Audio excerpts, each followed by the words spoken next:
With the Open Public Meetings Act, NJSA 10:4-6 et sec, adequate notice of this meeting has been provided by advertising in the Star Ledger, El Nuevo Coquí, Haiti Progrès, and Riso Americano newspapers, and by distribution to administrative offices of the Newark Public Schools. A copy of this meeting notice was forwarded to City Hall for posting. This is a regular advisory board meeting Tuesday, March 22nd, 2011. Mr. Jeffries. Here. Ms. King. Here. Mr. Lamore. Here. Mr. Lewis. Here. Ms. Pintor. Here. Mr. Rivera. Here. Ms. Romero. Here. Ms. Davis-Spate. Ms. White. Okay. Good evening, everyone. We'll begin immediately with our flag salute, and then we'll proceed to the rest of the meeting.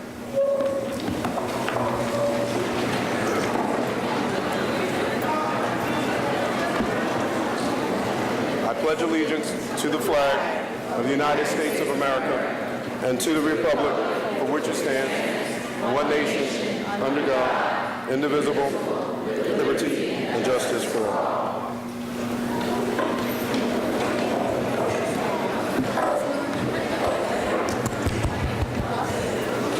You know, we have a very packed agenda tonight, and I really wanted to begin on a note of asking that we can try to heal as a community, because I think we're really getting to the point where we're at a fever pitch as a community. There's a lot of anger. There's a lot of justifiable mistrust because our community hasn't been engaged as much as we would have liked in some of these decisions.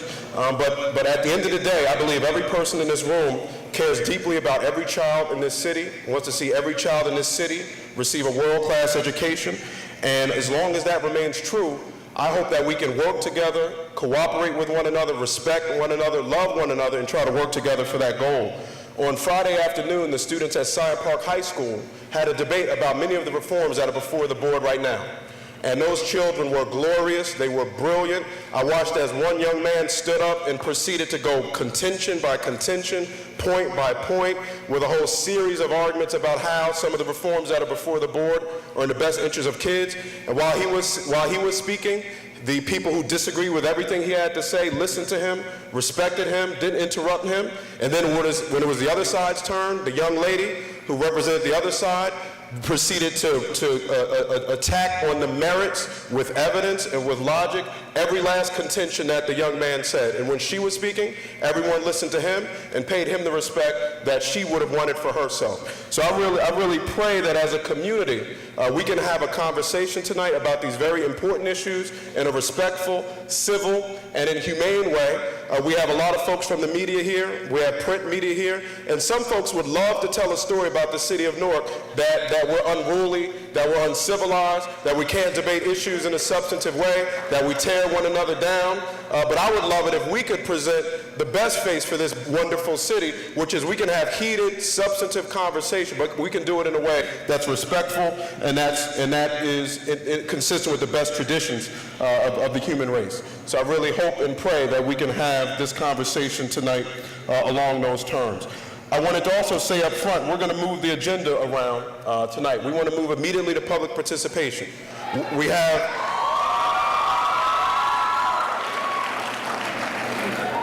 over 135 people who signed up to speak tonight. Our board policy provides for 90 minutes of public participation. We're going to extend that to 2 hours. Our policy is 3 minutes per speaker, and we want to hear from everyone, but in order to do that at 3 minutes, the computer has been programmed to shut the mic off after 3 minutes. You'll hear a buzzer after 2 minutes that lets you know there's 1 minute left. Once you get to 3 minutes, the mic will come off. We're going to ask the next speaker to come up. None of us as board members, our board policy says that the public participation time is the public's time. So we're not gonna enter into a back and a forth in the public's time. We're just gonna let each speaker say what's on their mind. After public speaking, if any board member wants to respond, we can do that.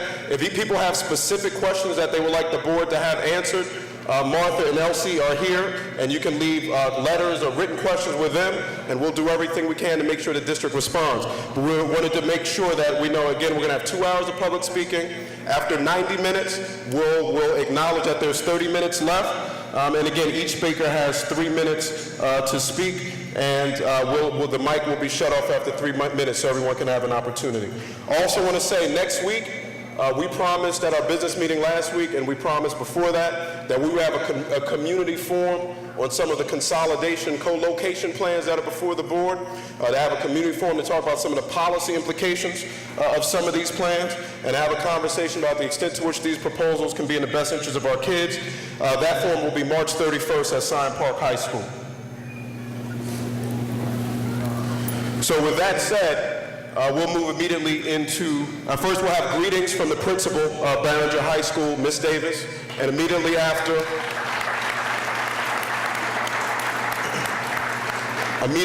we hear from the principal of this wonderful high school, we'll proceed to public participation. Thank you. Good evening. Good evening. Good evening. My name is Shonda Davis, and I'm the principal of Barringer High School.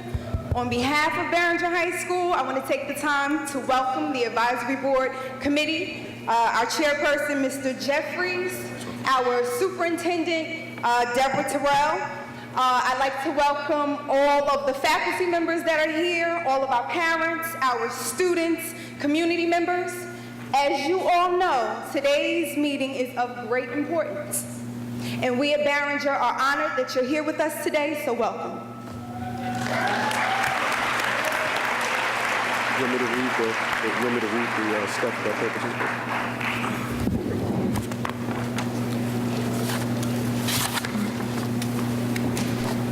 Just read all of this? No, you don't have to. Just remind people that you sort of did. Okay, again, we'll begin with our public participation. I'm just going to read from the board's policy with respect to public participation. It's basically what I just talked about, but I want to make sure everyone understands that the policies that the board operates under. Time limits for all speakers will be adhered to. The policy does not permit sharing or granting of speaking time to others. Speakers must be present when their name is called. If not, their name goes to the end of the speakers list and will be called again if time permits. Tonight, obviously with the number of speakers, there wouldn't be time. So if people aren't here when their name is called, we'll go to the next speaker. All speakers are required to give their names and addresses. Public participation is limited to 1 hour and 30 minutes. Again, we're going to extend an additional 30 minutes tonight. Decorum. Examples of unacceptable behavior include, but are not limited to, engaging in personal attacks and or naming employees, racial slurs, excessive loudness, calling out, yelling, or generally disruptive behavior, or other attempts to incite others to engage in this activity. The state district superintendent or chair may interrupt any speaker or terminate any individual speaking privilege if the speaker's comments violates these procedures. So with that said, we'll go to our first speaker. Okay, and I think just to keep this moving as quickly as possible and to give as much time over to speakers as possible, I'm going to read the name and then I'm going to read the name that comes after, and if that person who's after would come up to the other podium, we can move faster and that will give us time to accommodate more speakers. That is just a request. First is LaBrea Haynes. After that is Ernissa Williams.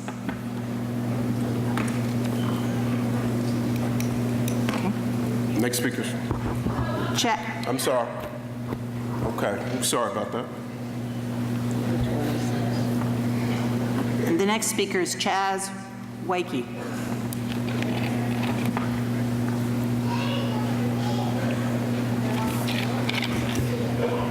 Good evening. Good evening. To the members of the board and everyone in the audience. Could you please give us your name and address?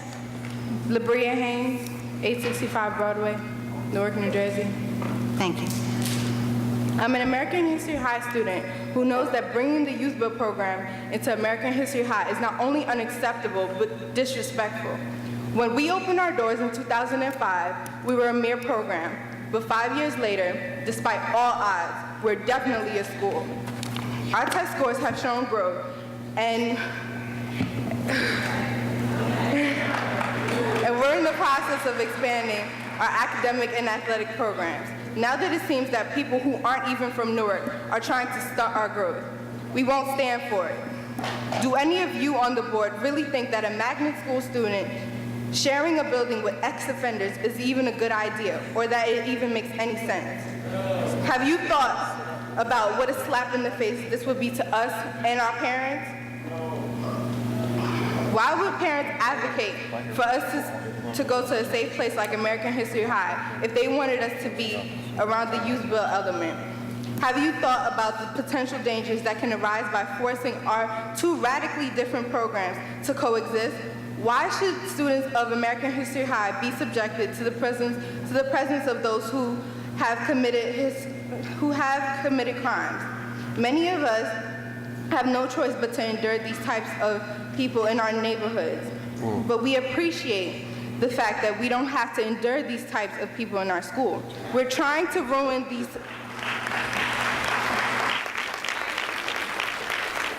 You are trying to ruin the sense of peace. The ladies and gentlemen in the Youth Build program deserve an environment that is conducive to their own advancement and away from students who have walked a totally different path. I do have compassion for these individuals who have fallen victim to the system, but I don't agree with selling American History High down the river for their sake. We've worked hard to be close in the low. We work hard to be closed due to low enrollment, which is what will happen if we're forced to coexist with the Youth Build program. In closing, I have a question for all the adults in the room.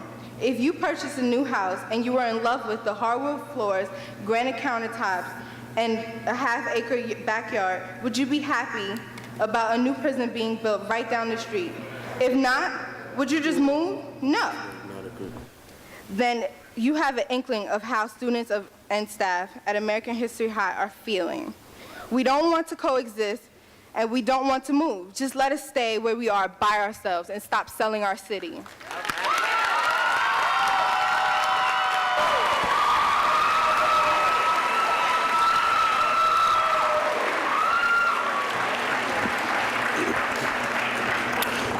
Real quick factual clarification, because I know there may be some other speakers who have the same concern about American history.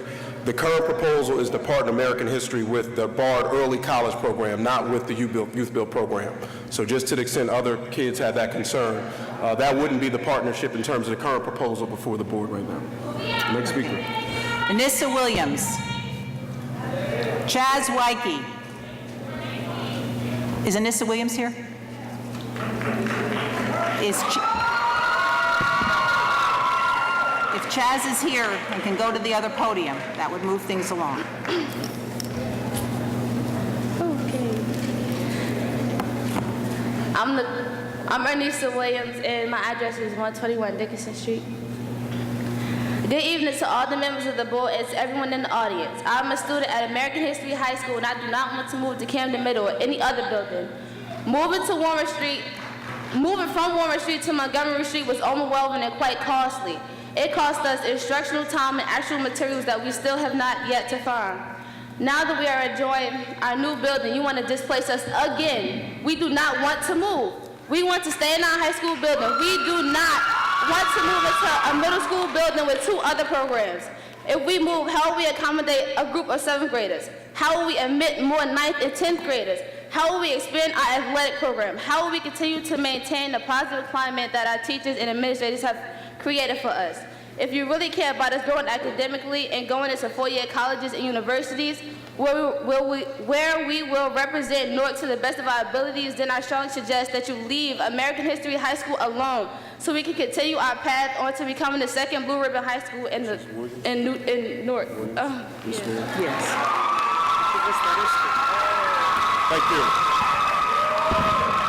Thank you very much. Next speaker. Chaz Wyke. Marvin Florent. Ada Sek. Tiana Hernandez. Next speaker would be Aliyah Shubrick. Yes, I know. I'm just, in case somebody wants to come to the other mic.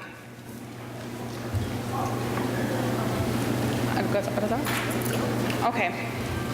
Good evening, everybody. I'm a student at American History High School. Just give us your name and address, please. Tiana Hernandez, 230 Mount Vernon, please. Thank you. American History High. we have a 100% graduation rate, 97% attending four-year colleges, 96 passing language arts, 26% growth in math in 1 year, endured a move over the winter break. Still, we rise, and you, the so-called leaders in education, dare to say that we must move again? You don't care about American History High School. We will not be moved.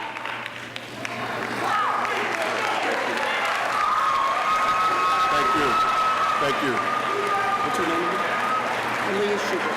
No, who's the one that just spoke? Ms. Hernandez? Yeah. Okay, thank you. Thank you, Ms. Hernandez. Thank you very much for that. Aaliyah Very much Schubert. appreciate that.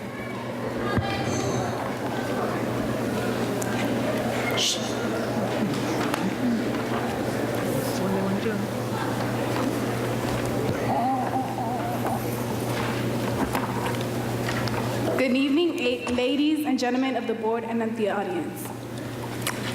I'm Aaliyah Schubert from American History High School, 723 Highland Avenue.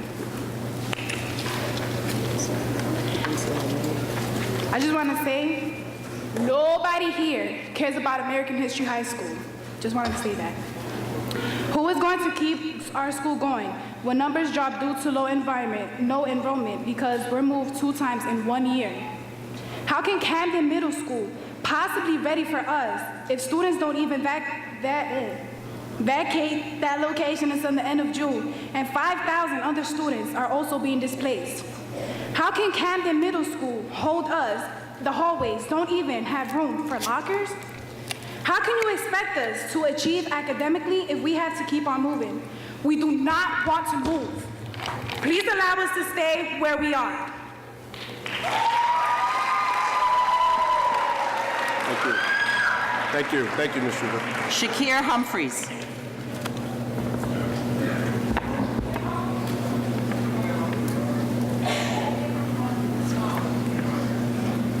Next speaker. Jimmy Badamasi.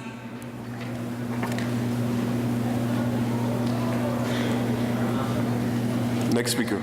Teresa Campbell.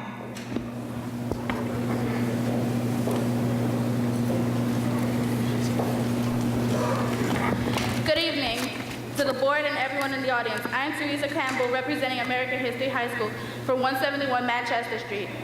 I am a student at American History High School, and I am against moving youth-built students into our buildings. Everyone deserves a second chance. However, second chance for youth-built students will mean the destruction of American History High School. The youth-built program offers a variety of positive things for its students. They get an education, job, and leadership training, as well as community stewardship. However, coexistence would have a catastrophic impact on American History High School. The Youth Build program will prevent the expansion of our academic and athletic programs, and it will be a major cause of concern for the students, staff, and parents at American History High School. Excuse me. It is alleged that approximately 400 students at the Youth Build program will be placed at American History High School. This means that the majority of our building will be used by them. The unfortunate state of affairs will limit our expansion. We want to bring in 7th and 8th graders in the next 2 years. Our statistics state that its time is ripe for its expansion. Last year we had 100% graduation rate, 97% went to students' graduation, and 3% went to the Navy. Our HESPA scores were good enough to rank us in the top for both language arts, literacy, and math. We have phenomenal programs such as the School Without Walls, and we have great partners like Gilder Learman, Essex County College, and Rutgers North.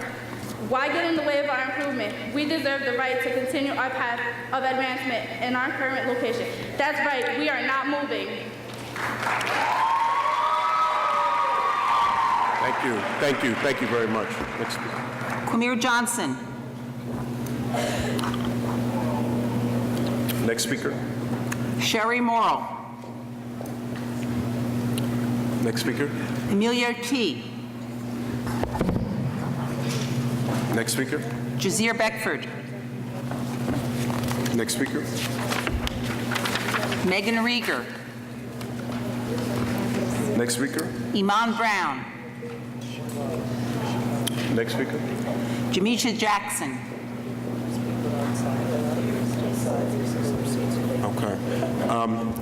If we could have, we have some people outside who can't get in, and we see a few open seats, so if folks wouldn't mind moving their jackets or bags, that way we can get everyone in here who would like to be in here. We would greatly appreciate that. Thank you. Thank you very much. Next speaker. Evans Rush.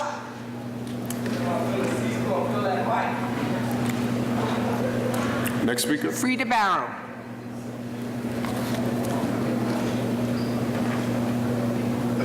Next speaker. Andrea Hines.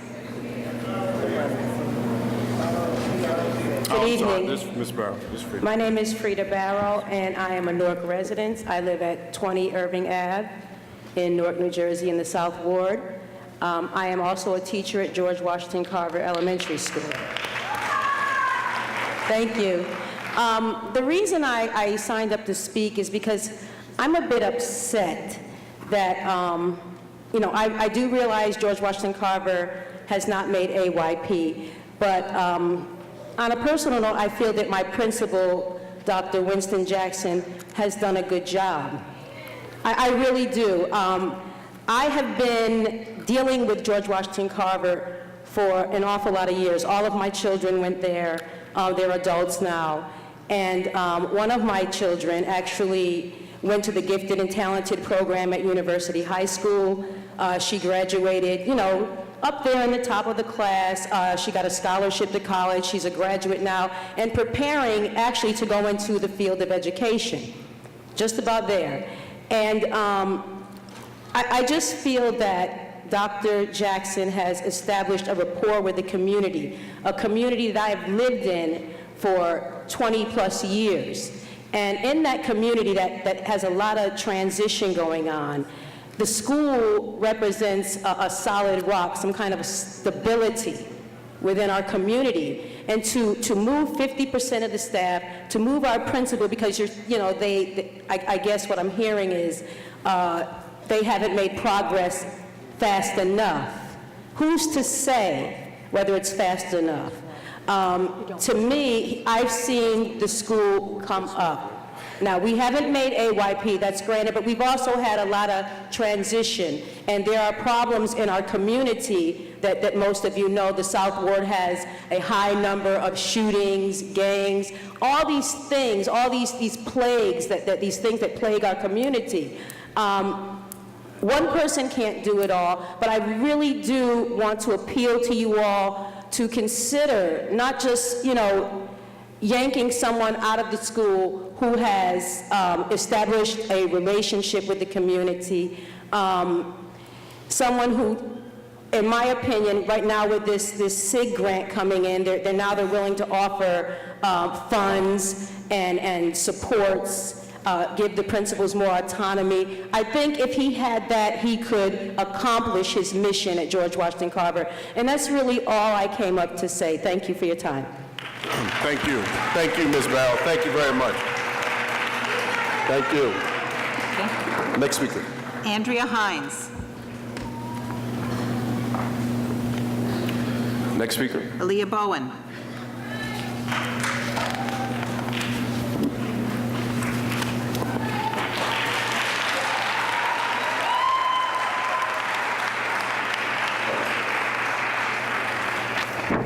Good evening, everybody. My name is Aaliyah Bowen. I attend Newark Collegiate Academy on 909 Broad Street, right in the heart of Newark. I believe that we all deserve a chance to have a great education. And I've heard certain students talk about moving multiple times, but to be honest with you, I moved from St. Rocco's to on top of Newark Vocational, and now I'm on top of Dwayne Reed downtown and still moving again. And despite all the moves that we had to make, I've been accepted into 7 prestigious colleges and still being accepted to Newark. If you have a will to receive education, it doesn't matter where you go to receive it. It's all up to you. And while we sit here and debate about our political views and if district schools should win or charter schools should win, there are still children in Newark who don't have a valuable education, and this is just a waste of time. Thank you. Thank you. Thank you very much. Next speaker. Dana Murray. Was that Dana Murray?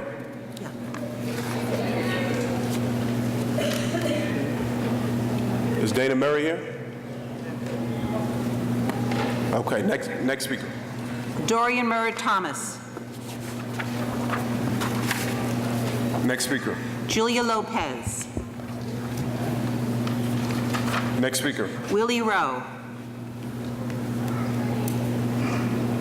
Next speaker. Lucius Jones.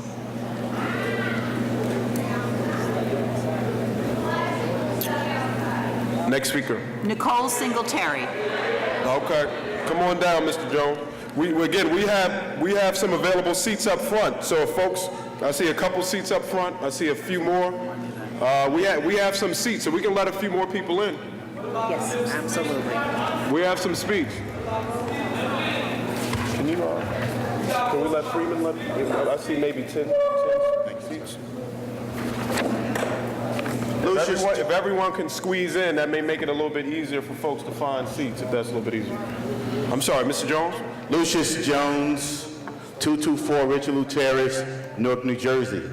Vice President of United Parents Network. Mr. President, I'd like to basically say to the board that some folks in this room may be comfortable with the fact that Newark is divided on a topic that's very important to all of us, education.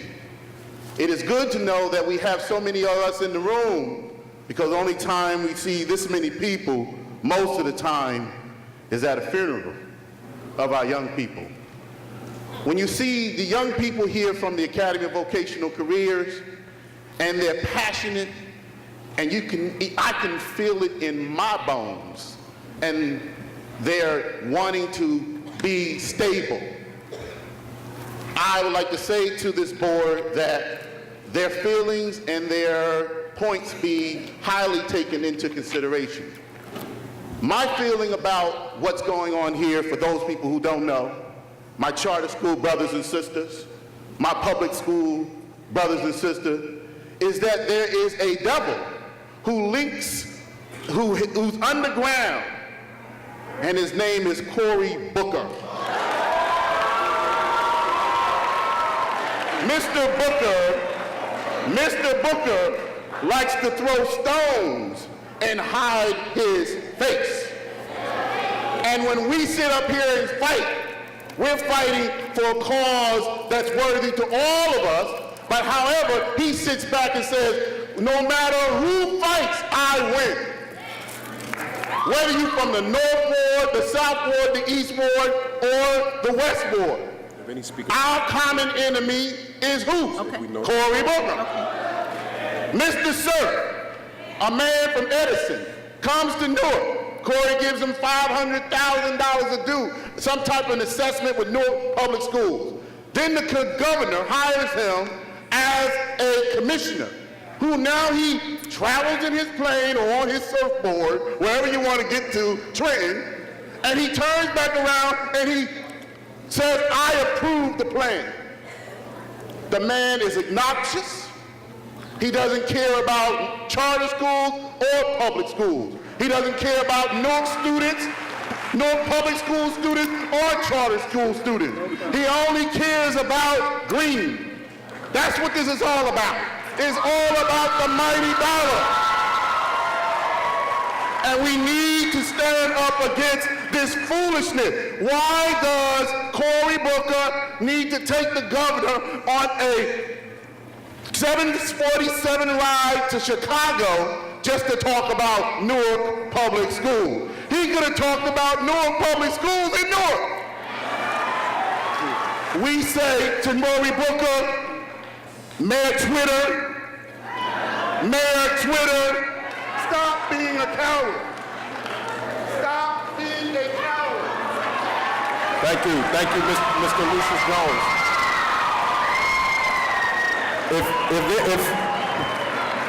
If there are speakers who are on the list who cannot get in, we can bring them in to speak. Even if there's not a seat for them, we can at least bring them in so they can express themselves. So to the extent there are speakers who are not on the list, when we call your name, if you're back there, you can come in and speak. Nicole And Singletary. again, we have seats in the front.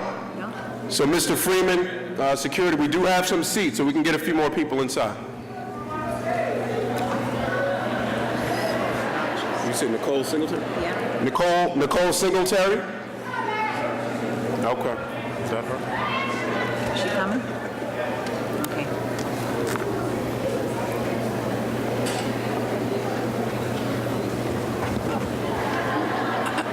This is on? Is it on? It's on?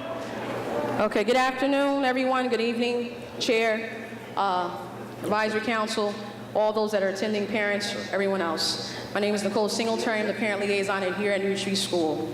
I stand before you asking that you support the parents. Till date, I have 300 signatures asking that Ms. Deborah Terrell be included in this interviewing process, selection process, as well as search process.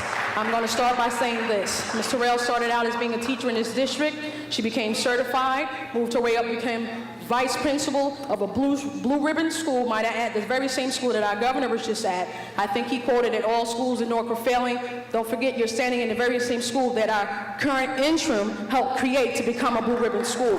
So after her vice principalship, she moved on to become the principal. So the district, under state leadership, 15 years of failure, this has been done.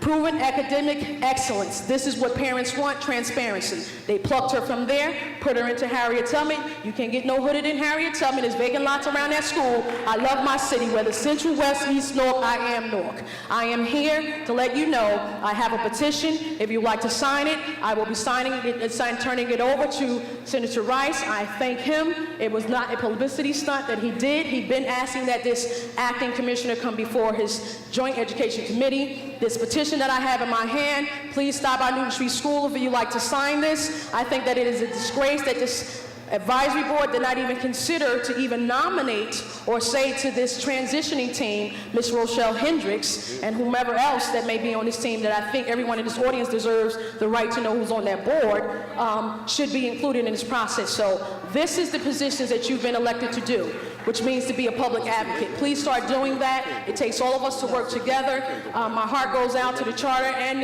the parents in here against public. It's not about that issue. That's the smoke screen. It's about this $800 million. And guess what?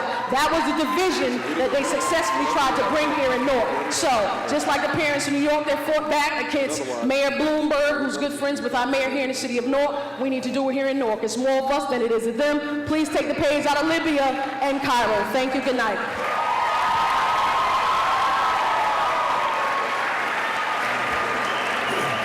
Thank you.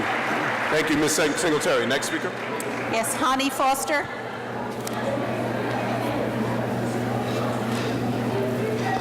Hani Foster. Next speaker. Dr. Leonard Pugliese.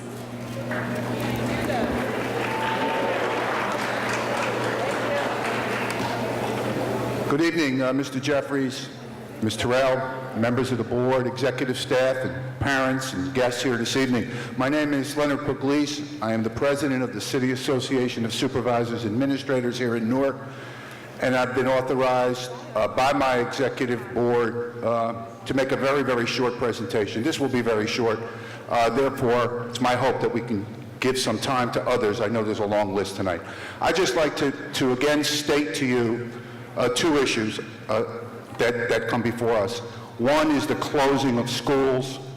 I think all of us in here know that if you read any of the educational research, small learning communities are the direction to go in. It makes absolutely no sense to close Newark public schools.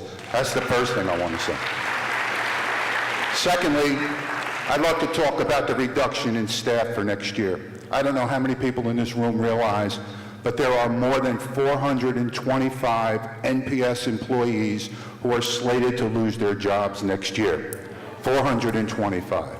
Now, as a union president, I know we're often looked at through a lens that says, well, all this individual is concerned about are his or her employees. And although I certainly am concerned about their fate, more importantly is the fate of the youngsters that those 425 individuals will not be able to interact with next year.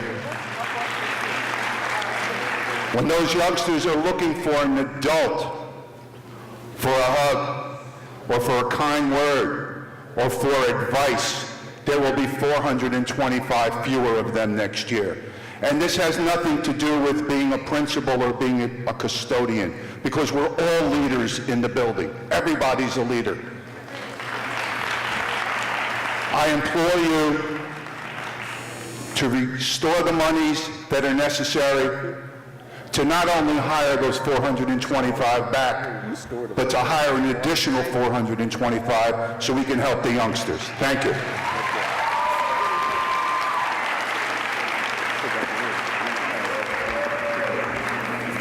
Next speaker. Thea Madden. Fatia Madnion. Okay. Come on down, Ms. Madnion.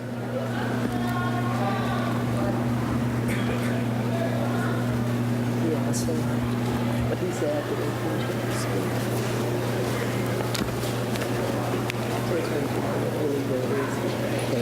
But he has to wait. Not to get there, because we passed a lot. But we should have more than 2 hours. We're going quick, so we can come back.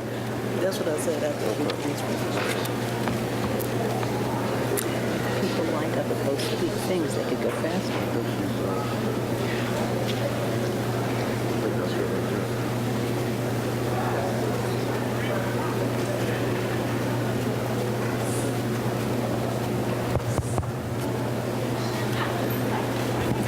Hello. Hello.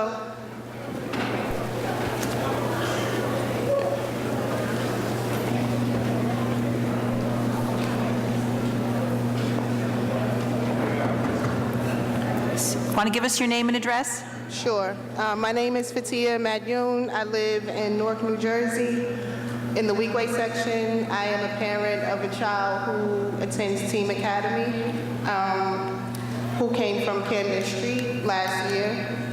I have nieces and nephews who are still in public school as well as in charter schools. I am a parent here supporting charter schools as well as public schools. I disagree with the conflict that's going on between the two sectors because of the fact that at the end of the day, it's about our children.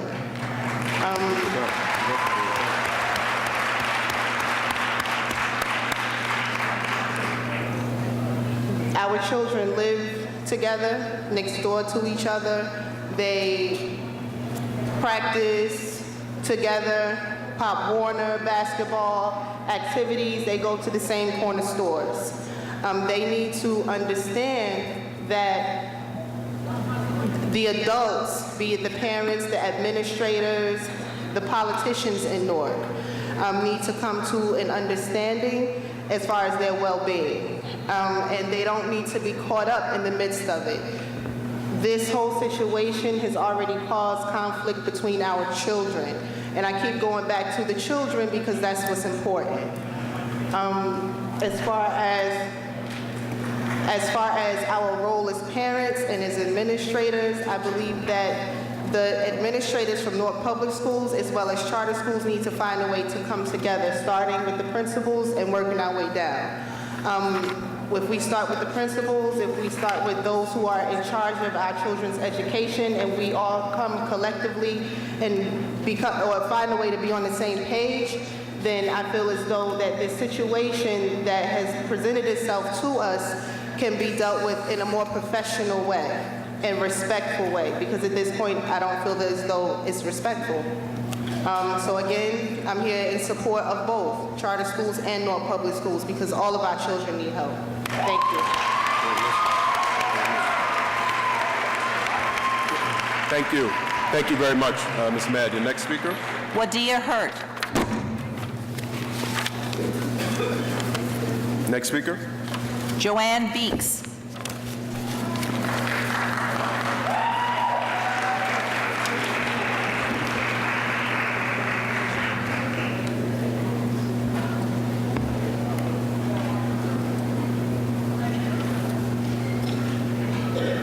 Good evening to the panel, parents and educators in our presence, and all of the children who have attended. My name is Joanne Beeks. I live at 416 15th Avenue in the city of Newark. I'm a former student of the Newark Public School System, graduating from University High School a few days ago.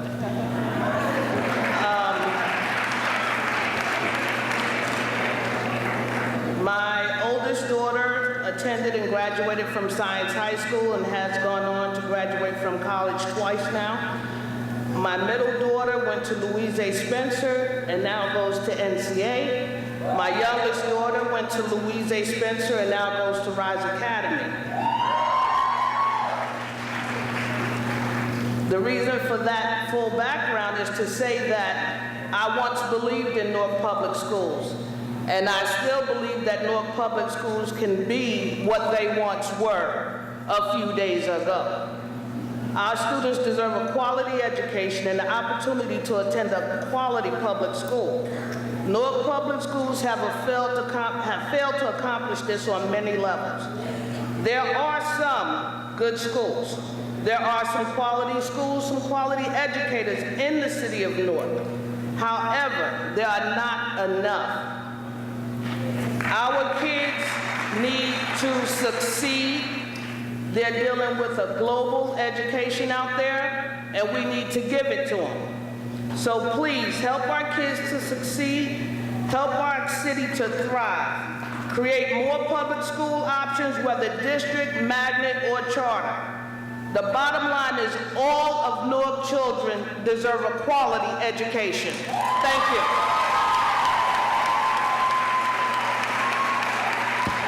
Thank you. Thank you. Thank you, Ms. Beeks. Next speaker.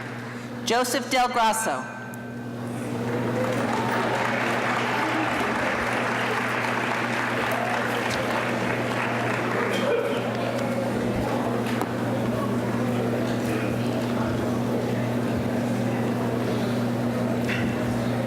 Good evening, Mr. President, Madam Superintendent, good members of the Advisory Board, and to the wonderful parents and my esteemed colleagues.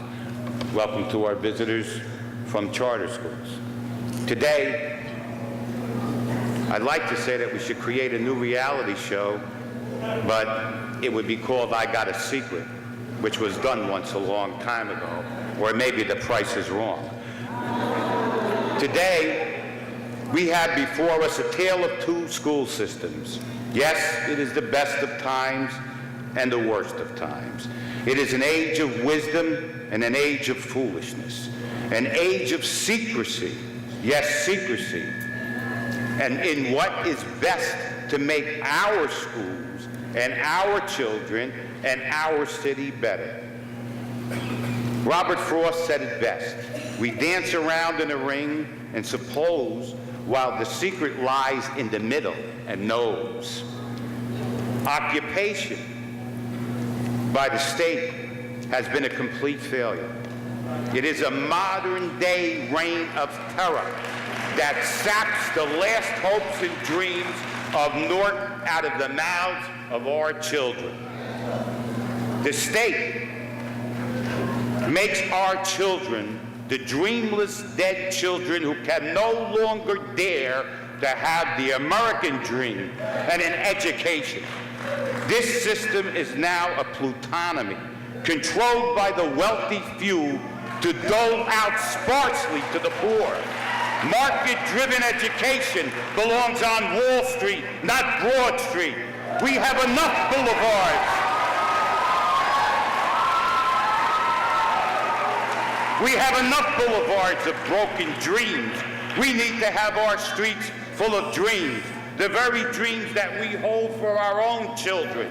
Charter schools are what they are, charter schools, and they should not be barter schools that bargain for space in our schools at the expense of our children and our community. This solution can only bring great resistance and pain. It is a solution that brings to mind a conclusion in a Shakespeare play, The Merchant of Venice, when it was decreed You may take a pound of flesh, but not spill a drop of blood. You can have your charters, but never cross the doorway of our public schools. Take your pound of flesh. Take your pound of flesh, but don't shed the blood of our school district or our community.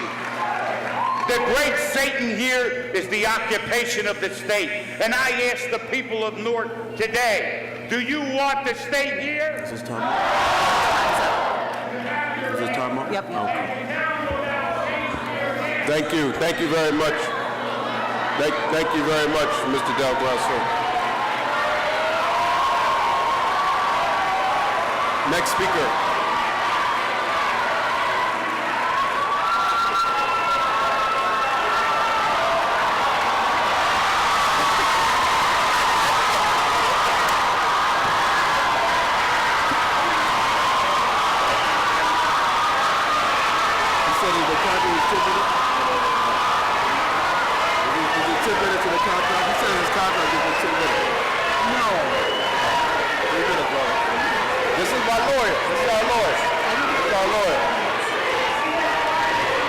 This is our lawyer. I can't fire anybody. I'm a board member. I don't deal with personnel. We'll look it up for next time. We'll look it up for next time. Sherry Lee.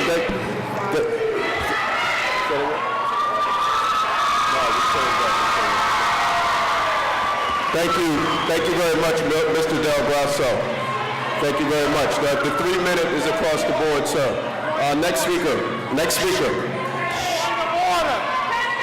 The NTU contract, and if you read your contract at any advisory meeting, the NTU has 10 minutes.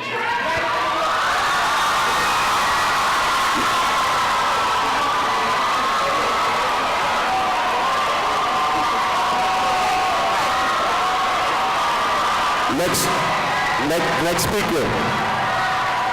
The lawyer for the district says, the lawyer in the district says she does have no knowledge of that provision of the contract, so everybody gets 3 minutes. If it is the case,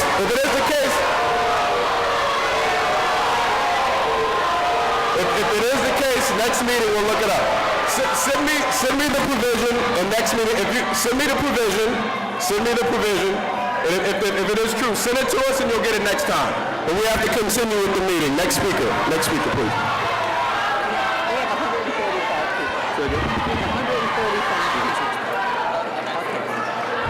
Sherry Lee. We were doing pretty good until that. Yeah, right. Until the law. You have next. Okay. Say it again. Sherry Lee. Sherry Lee. Next speaker. Shaquille Grisham Finch.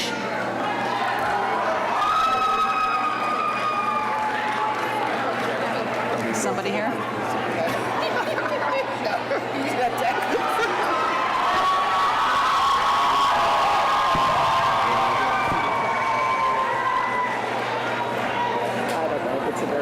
Well, if it is, we'll honor in the future. If it is, we're not trying to. If they had it, I would give it to them. I have no problem with that. It is a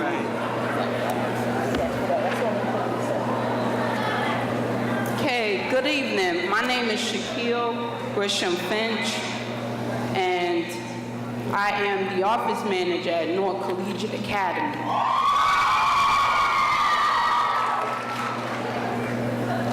I live at 24 Newton Place, and yes, that is in Irvington, New Jersey, but I work in Newark, and my children attend school in Newark.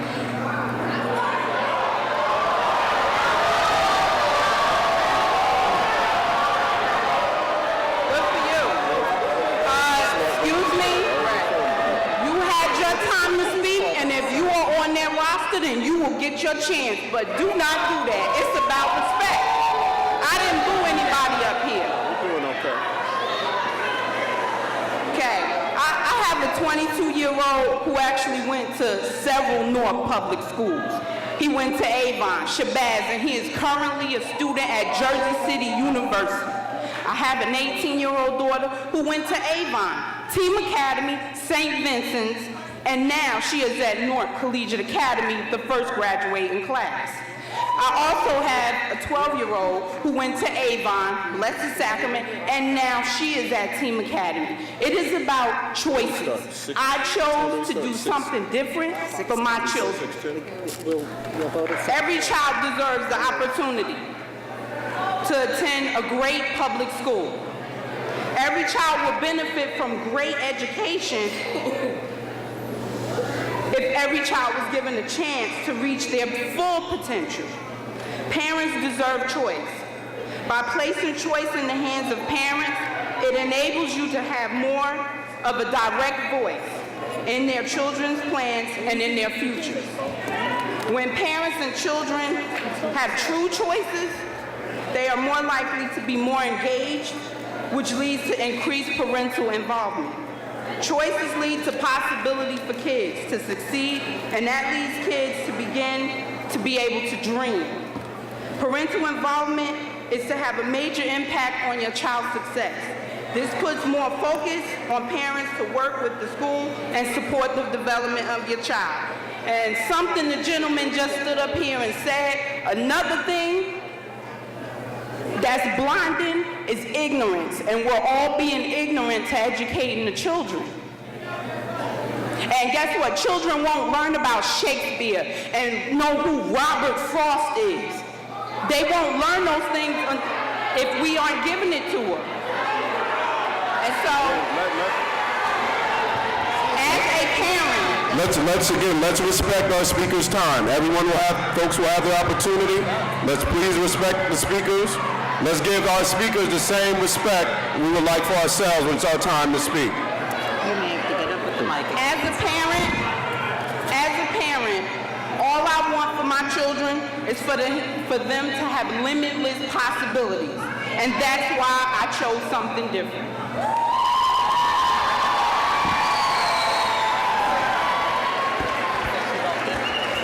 Thank you very much. Next speaker. Boyette McSwain Johnson. Boyette McShane Johnson. Next speaker. Linda Graham. Is she there? Is Linda Graham here? Oh, okay.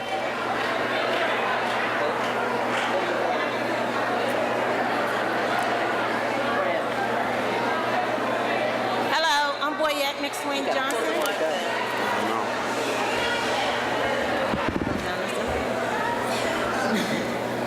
Good evening to Newark Public School Advisory Board members and to all who care about the children of Newark. My name is Boyette McSwain Johnson, and I'm a proud mother of a Team Academy student. Our children deserve the best. Charter school or public school, sharing a space or not sharing a space.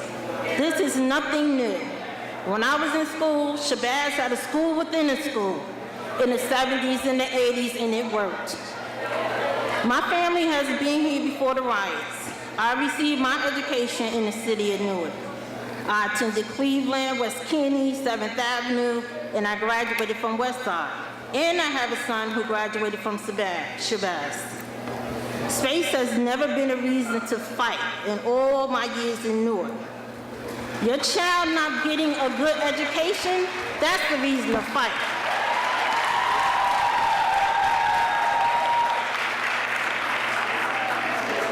We should not be fighting each other because we all want the same thing, our children to get the best education possible. Lazy teachers, no books, no after-school activities, that's the reason to fight. We as parents of children who attend school in the city of Newark send our children to school every day so they can get the best education that is allowed to them. We teach our children values, morals, and how to respect one another in the purpose of a good education. We stand by and for all Newark students. As the saying goes, if you don't stand for something, you will fall for anything. Thank you. Thank you. Thank you very much. Next speaker. Is Linda Graham here? Linda Graham. Next speaker. Minister Van Ness Roper? Call out if you're here. Minister Roper, Van Ness Roper.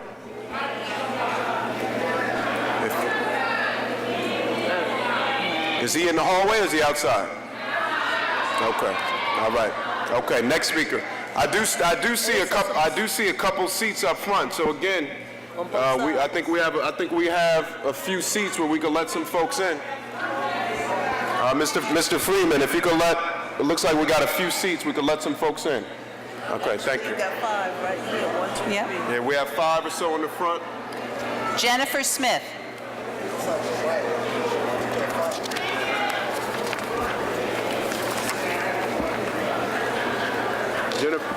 Jennifer Smith. Okay. She's coming? Is she coming? Well, okay, next speaker. Belinda Jackson.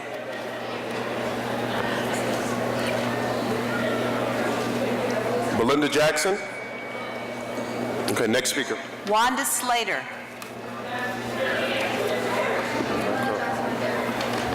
Good evening. Excuse me, Belinda Jackson or Wanda Slater? Belinda Jackson. Okay, thank you. Newark Public Schools, district-wide rep for special ed. And I just want to say to you, Mr. Jeffries, in the December meeting, I did tell you about that contract regulation when you restricted me to 3 minutes, so you had time to look it up. But we're going to move on. Now, I did tell you. There we go. There we go.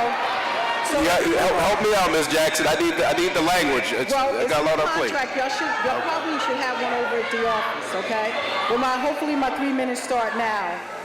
I just want to let you know that I had an opportunity to testify at the State Assembly budget hearings because this is a statewide decision at the end of the day.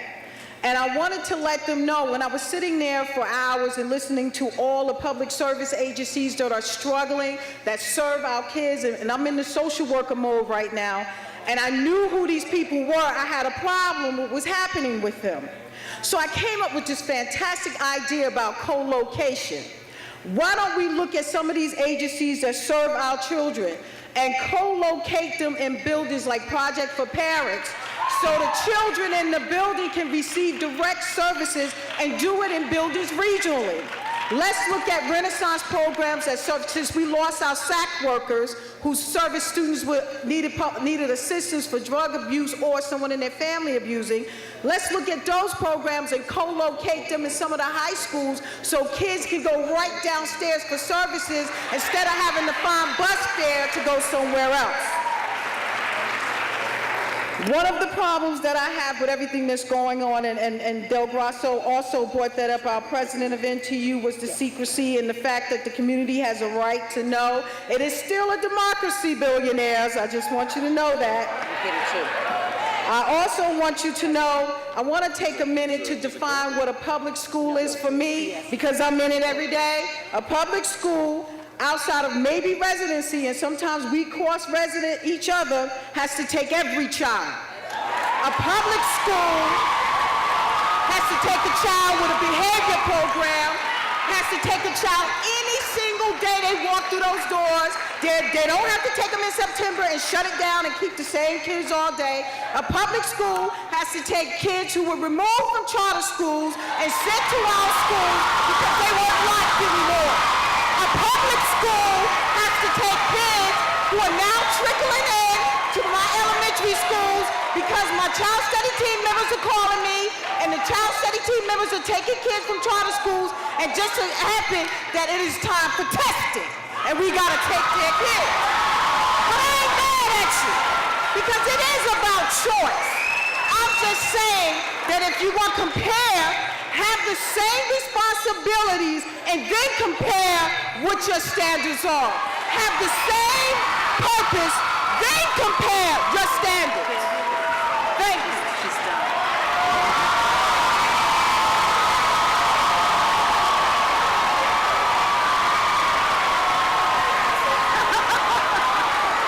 Thank you. Thank you very much, Ms. Jackson. Next speaker. Is Wanda Slater here? Wanda Slater? Wanda Slater. Next speaker. Robert Thorns.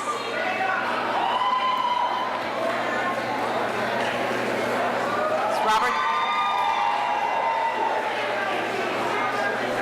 Is this Robert Thorns? Leslie Foster. No, he's here. He's okay.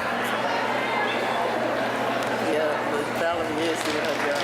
I think she's going beyond the job. Good evening, all.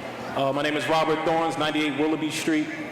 Article 8, Section 4 of the New Jersey State Constitution states that the legislature shall provide the maintenance and support of a thorough and efficient system of free public schools for the instruction of all children in the state between the ages of 5 and 18 years of age.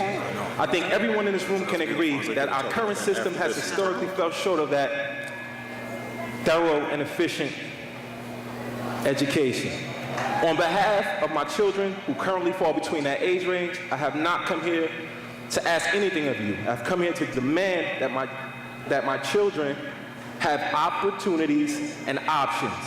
I am not the only one. Ask any parent that's on a waiting list for a charter school or a private school in the city. Let's get it. Let's get it. They want options just like I do. They want options just like I do.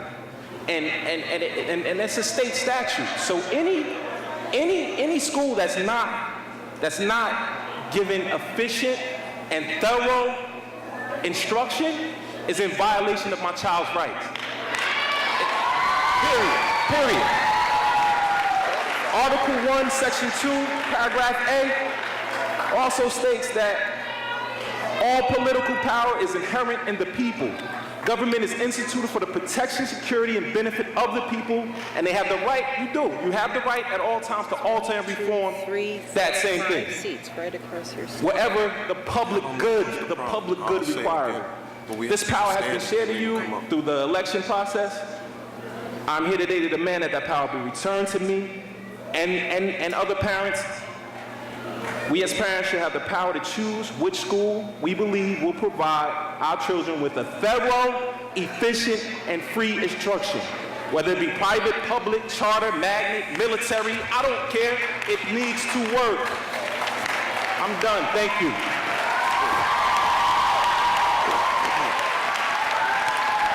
Thank you. Thank you very much. Next speaker. Leslie Foster.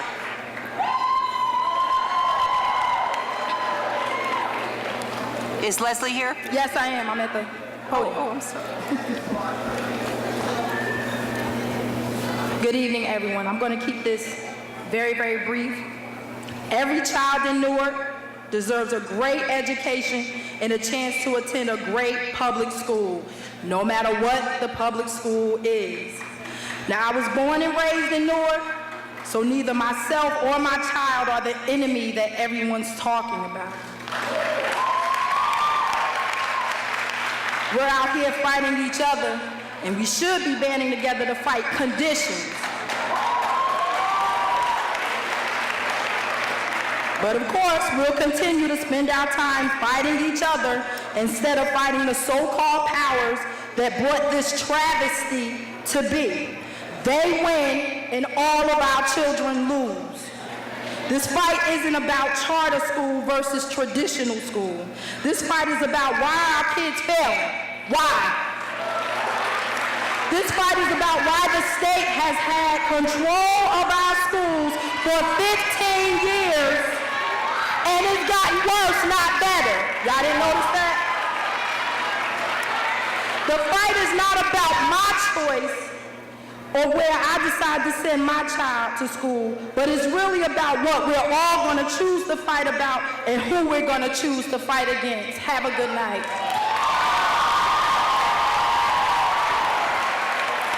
Thank you. Thank you very much. Next speaker. Valerie Quinones.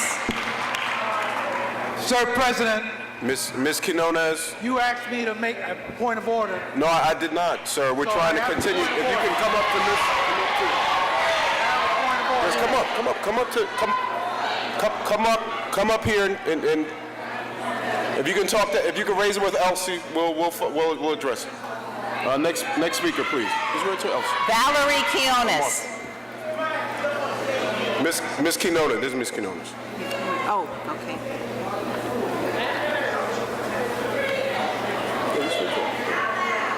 No, give it to her. Do you really want to pull him back up? It might No, be. I'm not pulling up tonight. Do you want to? Well, I mean, it's 3 more people who don't get hurt.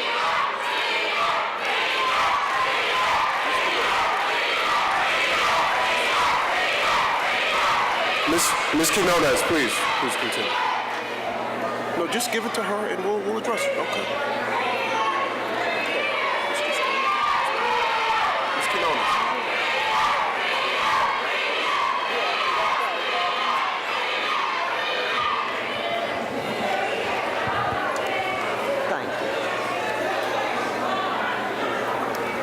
Good evening, board members. Good evening.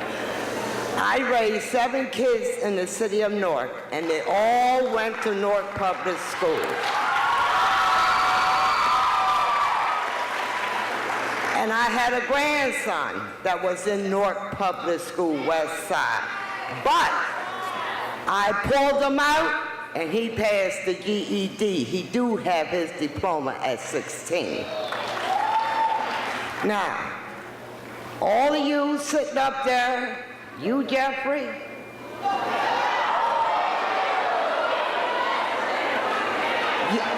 you, Jeffrey, the snitch, the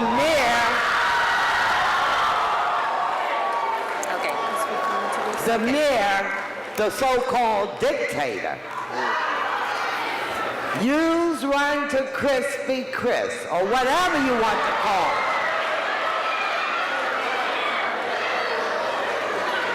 Back here a year ago, I came before this mic talking about charter schools, public schools.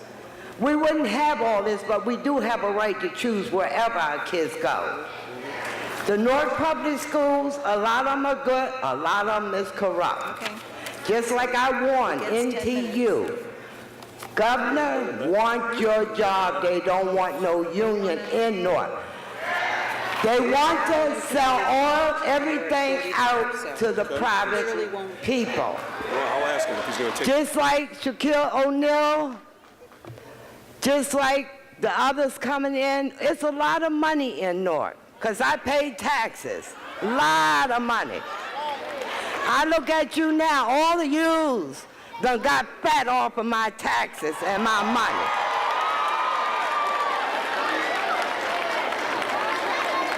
That is why our kids got malpractice of education. It's who you know, what you want. But enough is enough. They need to get rid of all of yous up there. All of you. Then they need to get rid of the whole city council and the dictator, the mayor. Now, you need to get rid of the big man in Trenton, which y'all call the Godfather. Okay? Enough is enough. But definitely the snitch, you need to go.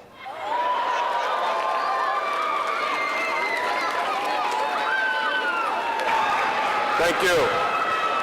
Thank you. Thank you, Ms. Quinones. What is this? Who is it?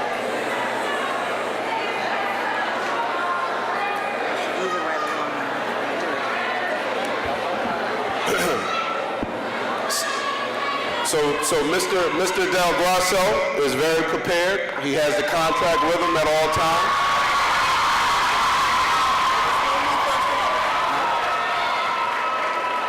This is the contract still in effect. It's still a contract in effect. So the contract does provide for the union to be allowed a period of 10 minutes to present.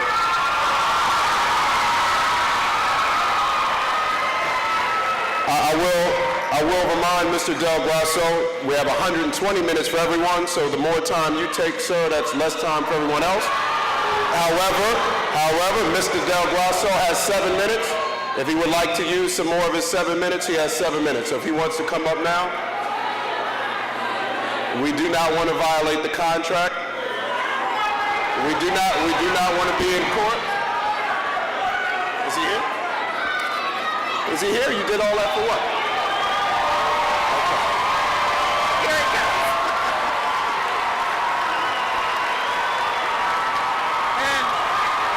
And you need to tell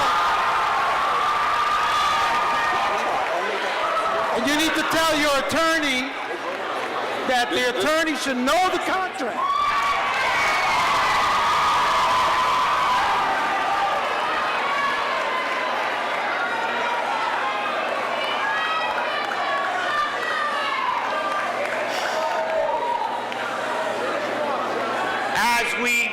Where I left off was when the good people behind me voted overwhelmingly to tell you to take a vote to get the state out.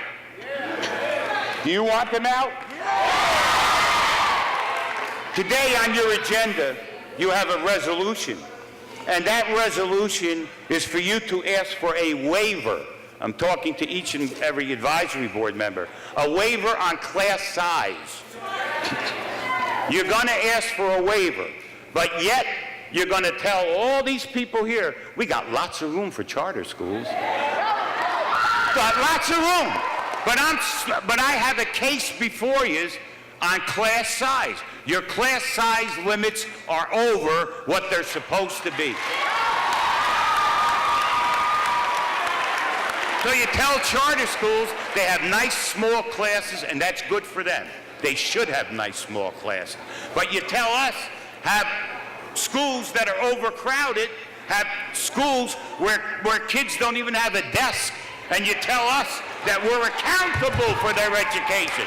Well, you're accountable. You're accountable to have schools that function properly, and you should obey the law. The rule of law should mean something to you as advisory board members. You take an oath. I asked each and every advisory board member up there to not vote on that resolution. Do not ask for an exemption on class size. That's an atrocity. And let me close with what I wanted to. I'll close and tell you another thing from Shakespeare. It was Hamlet speaking to Horatio when he finally looked at Newark. And this is what I have to say to the state of New Jersey, and you just pretend in your minds that I'm holding a skull in my hand. Alas, poor state, we knew you. Goodbye. And I want to thank you. And I want to thank the members of my union. Good and decent people.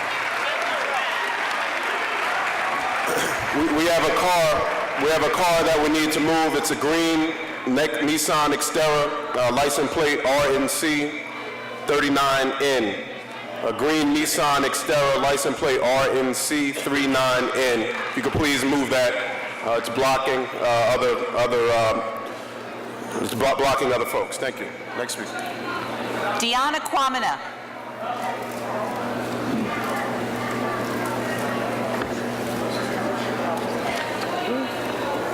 Some fire and brimstone.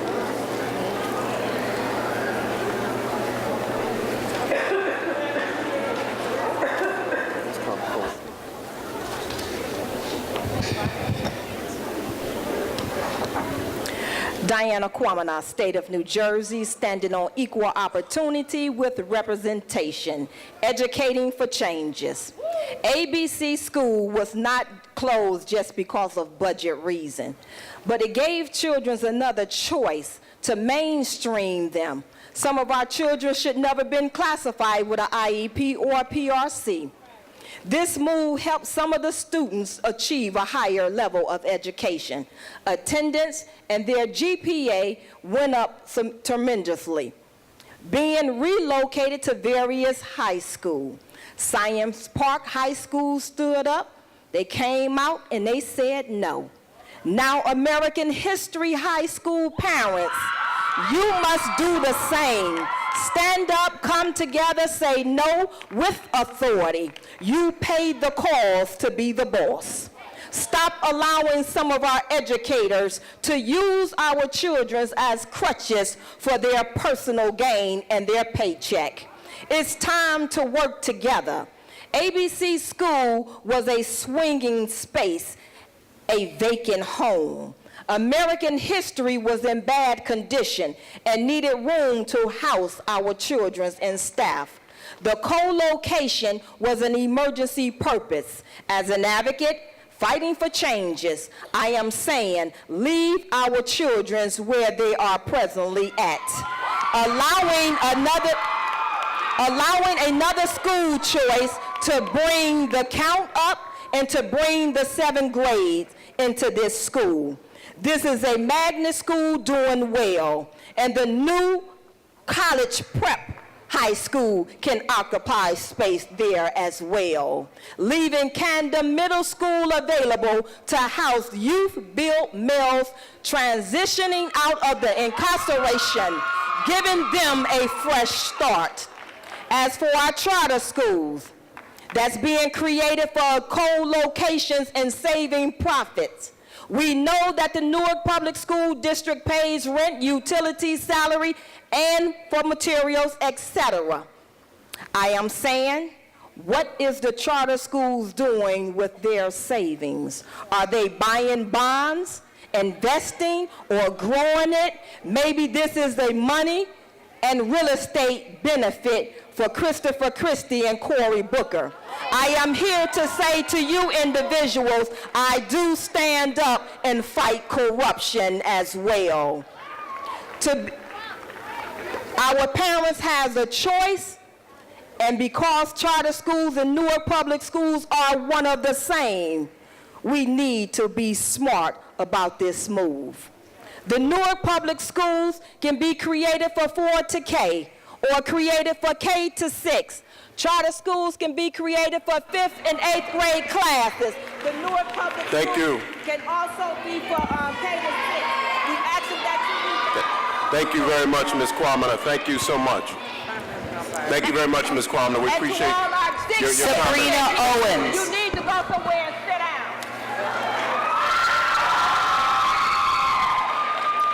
Sabrina Owens? Is Ms. Owens here? Okay.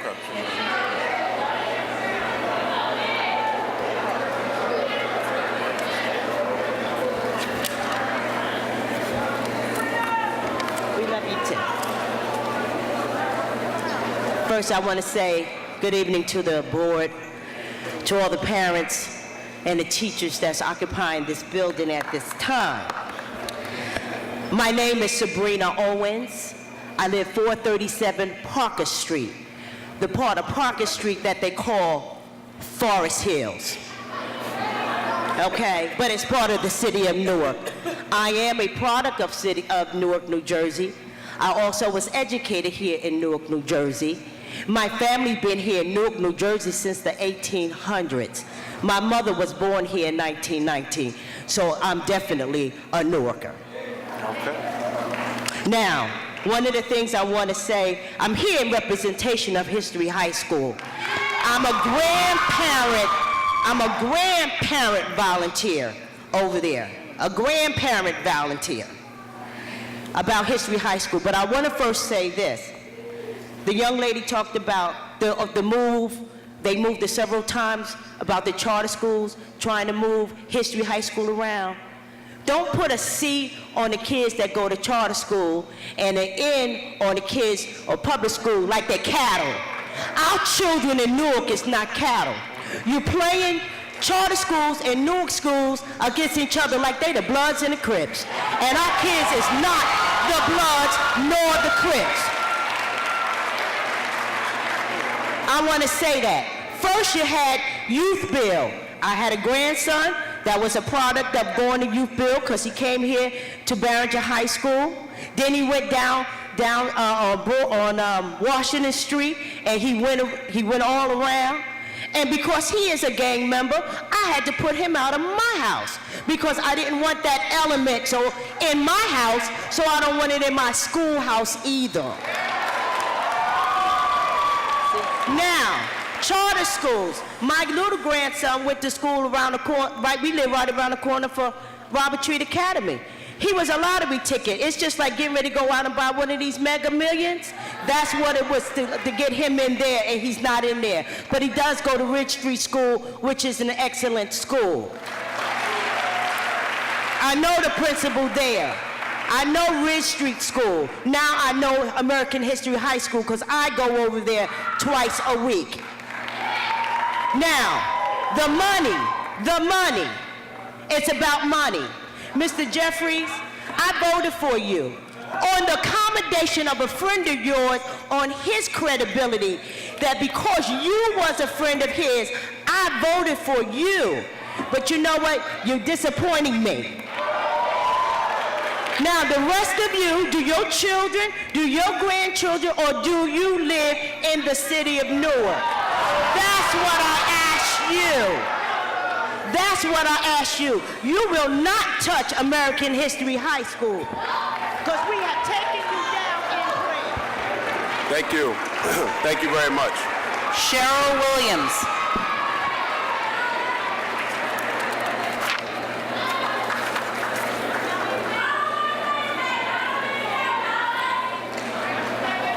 What's her name again? Cheryl Williams. Okay.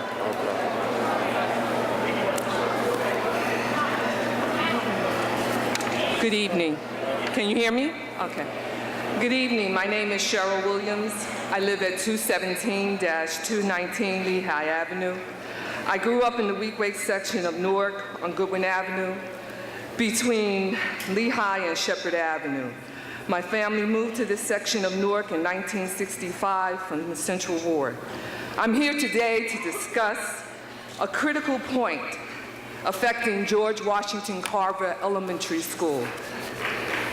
George Washington Carver is an elementary school that provides an education to children of diverse backgrounds. Consistency provides children with a plan and method to interact with the global changes of society that they are living in. Removal of Dr. Jackson as principal of George Washington Carver is an inconsistent method. Dr. Jackson has provided and has been able to provide consistent leadership. Removal of this dynamic educational leader makes the students pay the price of returning to inconsistency. I implore you to rethink the decision to remove one of the consistent educational leaders in our community. It saddens me that you never considered the quality of Dr. Jackson when it comes to commitment to the community. He too has traveled in the shoes of students going to George Washington Carver. So many of our children are doing poorly because of policy of inconsistency. In closing, I want to express this quote to you by Leroy Lovelace, a retired high school English teacher, that underscores the power of an education. When a people can think critically, they can change things. They are less likely to be taken advantage of and more likely to be able to avoid the traps that others set for them. And uneducated people can be taken advantage of. And because of ignorance and naivety, I implore you to use the skills and the empowerment to allow Dr. Jackson to stay at George Washington Carver. Thank you. Thank you. Thank you very much. Okay, yeah, I think Lisa talked. Okay. Thank you. Next speaker. Monica Hall. Did I skip something? Wait, yeah, what you do? Oh,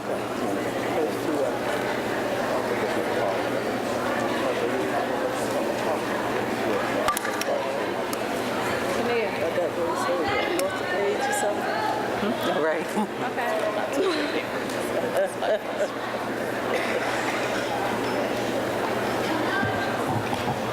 Okay, hello. I didn't prepare a big speech, so I'll be quick. Could you give us your name and address, please? I am. My name is Monica Hall, 103 Sunset Avenue, Newark, New Jersey, 07106. I grew up in Newark. I went to Newark Public Schools, elementary and middle school, and then my mother, she said she didn't want me to go to public schools for high school because she knew that the test scores were low and she knew all the issues with our public schools. So she sent me to a Catholic school, a Catholic private school for high school. And now I'm a Seton Hall University student. And I just wanted to say that there's nothing wrong with with a charter school, but the problem is when you want to co-locate a school with another school, it creates overcrowded classrooms, and that's a big problem. And that's already a problem, so don't add to the problem. Fix our problems, fix our schools. That's all I want to say. Thank you. Thank you. Thank you, Ms. Hall. We have two cars that are blocking other folks. We have a red BMW 328i, Virginia license plate, XME 2197. If you got a 328i red, and we also have a black Honda Accord LX, New Jersey license plate PRC 32U. Black Honda Accord LX, New Jersey, license plate PRC 32U. And we also still have the green Nissan Xterra. If someone could please move that. The green Nissan Xterra is still blocking other patrons, license plate RNC 39N. Thank you. Next speaker. Raymond Melendez.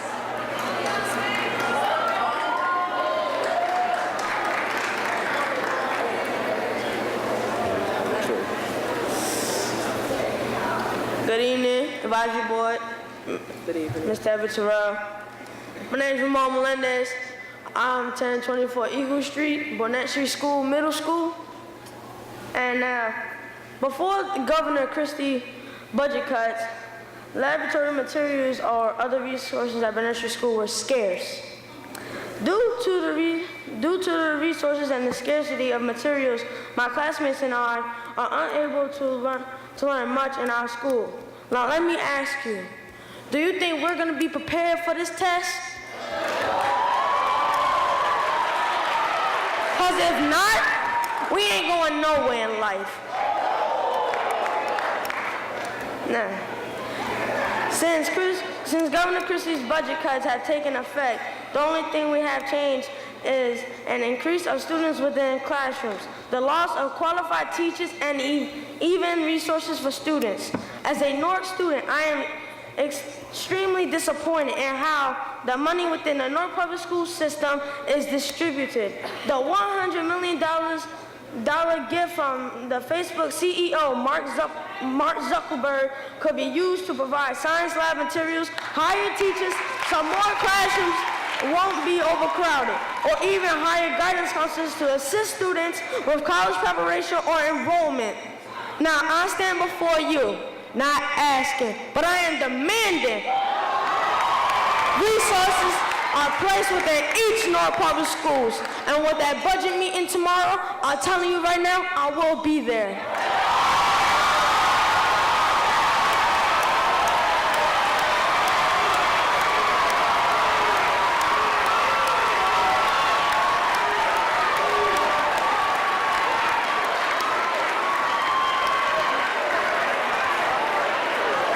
Thank you very much, Mr. Ramon Melendez. Thank you very much.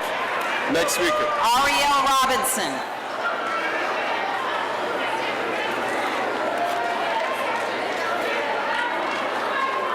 Miss Robinson here? Yeah, she's coming up.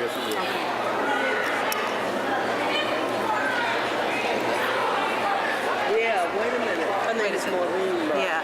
This is Ariel Robinson? Did you say Ariel Robinson or Maureen Robinson? I said Ariel. My bad.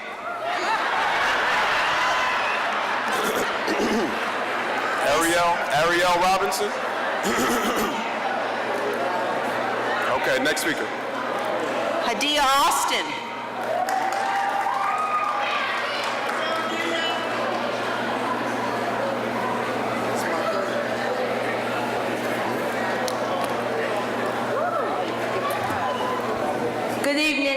Advisory Board members. My name is Haidia Austin. I'm a student advocate of the Youth Media Symposium and a senior at Malcolm X Shabazz High School.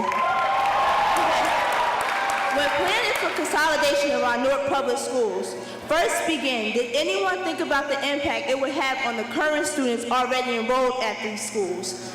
Is these new proposed schools compatible with the existing school environment? A charter school's environment is much different, that I may say, from a public school environment. This can cause a lot of confusion and a clash. Another question I have, who gets to use the primary building space? I attend Malcolm X Shabazz High School, and they say it's extra space within our school, but majority of our classes are overcrowded. If we had the teachers we needed, we wouldn't need any extra space. At Shabazz, we don't have a solid administration. We have had 3 principals in the last 4 years. Not to mention we have had a new administration each year for the past 4 years. The structure of my school is chaotic and overcrowded. With the advent of Spirit Prep, confusion will only increase. How do we know Spirit Prep is incapable of accomplishing what they say they will? There are no statistics. There are no records of this. Does Spirit Prep have a track record? Will the policies of the new charter be implemented within our public schools? In addition, how can an ordinary public school benefit from these consolidations? In 2001, charter schools spent $24 million, but they had a bigger budget before the budget cuts were incorporated by Governor Chris Christie. Yet charter schools were a demonstration project. In 2011, $102 million was spent on charter schools. What about the public schools? There were no students, parents, principals, or administrators informed or asked how they felt about Spirit Prep coming to Malcolm X Shabazz High School, or any other public school for that matter. If these new schools want to become a part of the Newark community, then they must build their own building instead of trying to take what is rightfully ours. Don't just leave our school, improve them with new policies, improve our public schools with innovative programs, student support policies, and guidance policies. Let's introduce work from Newark organizations that care about the well-being of students and not publicity. We must do away with allowing entities to treat Newark public school students like guinea pigs. If charter schools have all these new innovative policies that cause their schools to succeed, why don't we put them in charter schools? What is the difference between a charter school and a public school? And my ass, taking our building is taking away our legacy. We were named after Malcolm X Shabazz for a reason. We have spirit, and you can't take this away from us. Now, I may be a senior and I may be leaving, but I do plan to come back as an alumni of my school. And let me ask, I am always proud to be a bulldog. And that's not going to change just because they add a new school. Thank you.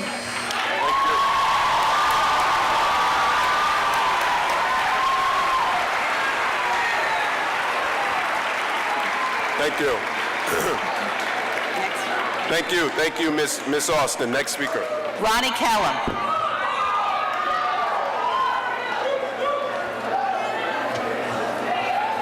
Mr. Kellum here? He's there. He's right there. Oh, yeah. Thank you. Hello? Oh, okay. Good evening. My name is Ronnie Kellum, proud Bulldog, 80 Johnson Avenue. YMS advocate, youth advocate, junior administrator, and all the above. Tonight, my topic is partnership with Mayor Booker in the educational system. Recently, Mayor Booker has received $500 million from the acting commissioner SAB. 500,000, I'm sorry, I forgot the extra zero on it. Where is that money? The money is here to support the kids. I don't think that Mayor Booker has the authority to be in the educational system of decision making, because Mayor Booker is a mayor of a city, not a superintendent, not a principal, not a department chairperson, and definitely not a governor. So Mayor Booker, hands off of education.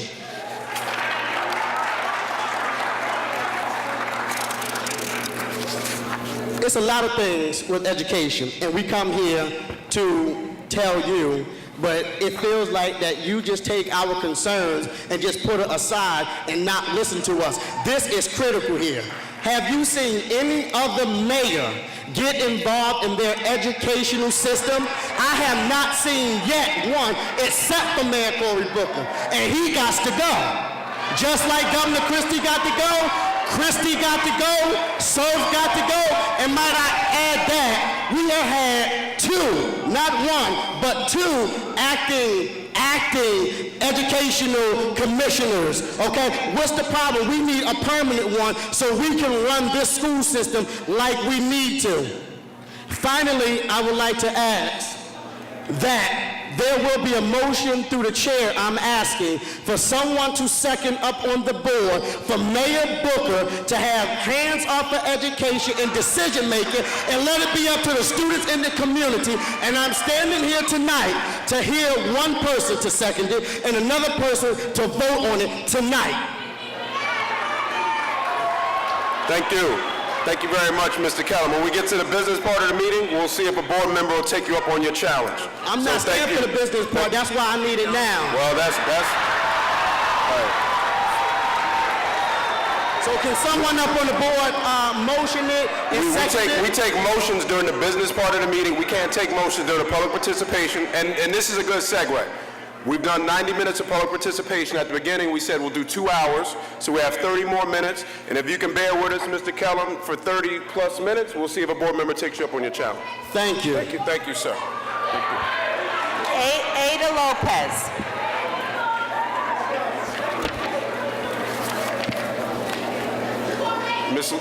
Miss Lopez? Okay.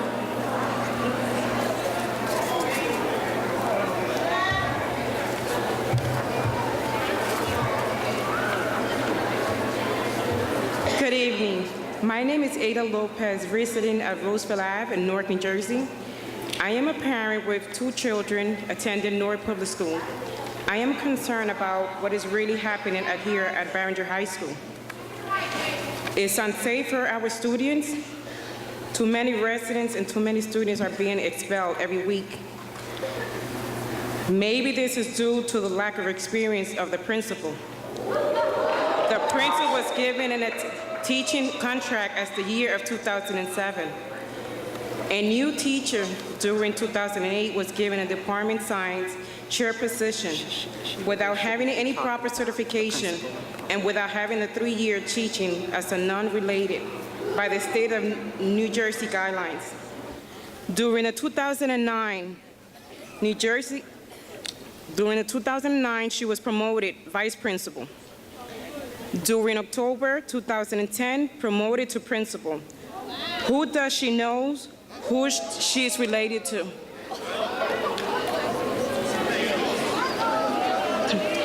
She needs to go back to the classwork and get some teaching experience. Please don't continue hurting our children.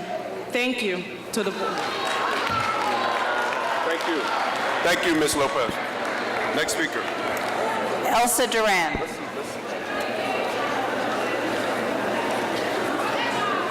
Ms. Duran. Next speaker. Francisco Nectares. Next speaker. Carmen Ruiz. Next speaker. James Cook. Oh, no, she's here. Carmen Ruiz is here. Watch out what she says.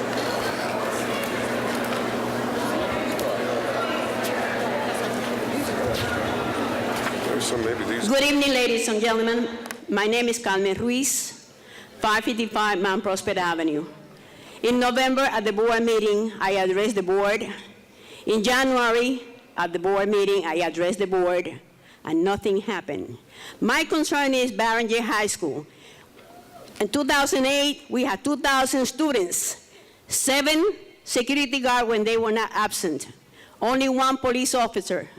Now, it's 1,200 students, 20 security guards, 3 police officers, and they continue expelling the students. I have a list of here of students last week a special ed needs student be expelled from the school. No one had the right to expel students except the superintendent with the due process. I against this policy, and this has to stop. You were supposed to investigate about the students, over 600 students, where they are, locations, and you didn't contact me, you didn't contact the parents. As a matter of fact, last Friday, a parent called me again saying her daughter was expelled. I will give the name to Roger De Leon because he was kind enough to put this kid back in classroom. I would really appreciate his effort. What I do is I'm going to organize this parent to see all of you for a class action lawsuit for expelling these special needs students. You were elected by the people of Newark, and you are there to support the kid, not for your political advancement. Thank you. Ms. Ruiz, if you have your list, if you want to give it to Martha, we'll make sure we'll follow with the district. Okay, thank you. Thank you. James next Cook. Yes, please. Mr. Cook? Yes, Mr. James Cook, Southside High School, class of 1965. Malcolm X Shabazz, retired history teacher. My concern is your plan for Shabazz High School as far as reform is concerned. We would like to know what happened to the money that was set aside for the school. Nobody's seen it. The SID money, the SID grant. And how do you plan on getting the community and the alumni involved in what you have planned for my school? Thank you. Okay. Thank you, sir. Next speaker. Maureen Robinson.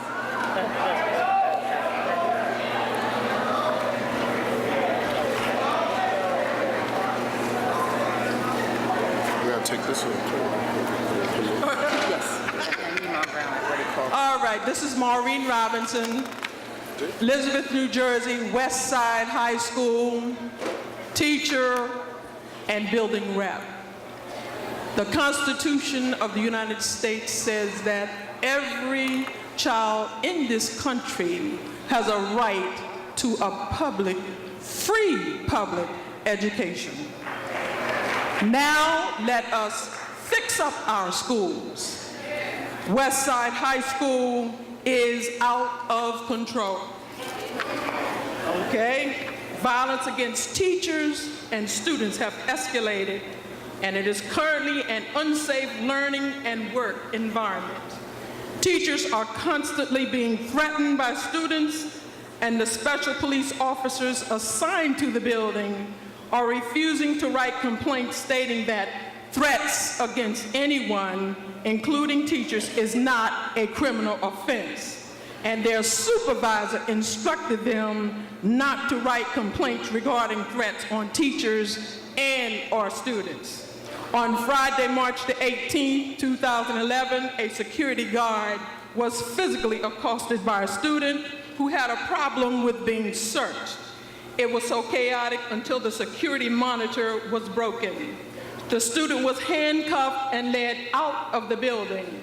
On the way out, the female vice principal alleged that she saw the security guard push the student first and intercepted the police matter by making them take the cuffs off the student, and she single-handedly returned the student back inside the building to run the corridors. When the video of the scene was played back, I was informed that it clearly demonstrated that the student accosted the security guard first. Our security guards are overworked and underpaid. I have been complaining about the need for additional security guards at Westside High School for the past 2 years. And the NAF Academy needs its own principal. I've been saying this for 2 years. You're not doing all right.